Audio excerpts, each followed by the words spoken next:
Iran ক্ষেপণাস্ত্র ছোড়ে ইসরায়েলের হাইফা শহরে। বিস্ফোরণে আহত হন অনেকে।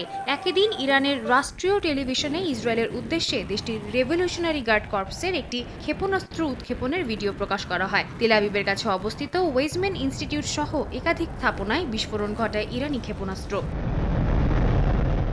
সংঘাতের মধ্যে ইরানের উত্তরাঞ্চলের সেমনান শহরে 5.1 মাত্রার ভূমিকম্প অনুভূত হয়। শহরটির কাছে একটি মহাকাশ ও ক্ষেপণাস্ত্র কেন্দ্রের অবস্থান হওয়ায় তা উদ্বেগ সৃষ্টি করেছে। ভূতাত্ত্বিক ও রাজনৈতিক দুদিক থেকেই অঞ্চলটি গুরুত্বপূর্ণ বলে দাবি গণমাধ্যমের। ইসরায়েলের প্রধানমন্ত্রী বিনিয়ামিন নেতানিয়াহু বলেন, লক্ষ্য অর্জনে যতদিন প্রয়োজন ইরানে হামলা চালিয়ে যাবে তার দেশ। তিনি দাবি করেন, শুধু ইসরায়েল নয়, বিশ্বের বহু দেশকেই বাঁচানোর লড়াই করছে তার দেশ। 20,000 ক্ষেপণাস্ত্র এবং একটি উন্মাদ শাসক গোষ্ঠীর পারমাণবিক বোমার হুমকি, এটা ইসরায়েলের অস্তিত্বের সংকট। যতদিন লাগবে ততদিন লড়ব। একই সঙ্গে ইসরায়েলের পররাষ্ট্রমন্ত্রী গিডিয়ন সার হাইফায় সংবাদ সম্মেলনে বলেন, তারা ইরানকে বিশ্বাস করেন না। তার দাবি, ইরান কখনো আন্তরিকভাবে আলোচনা করে না।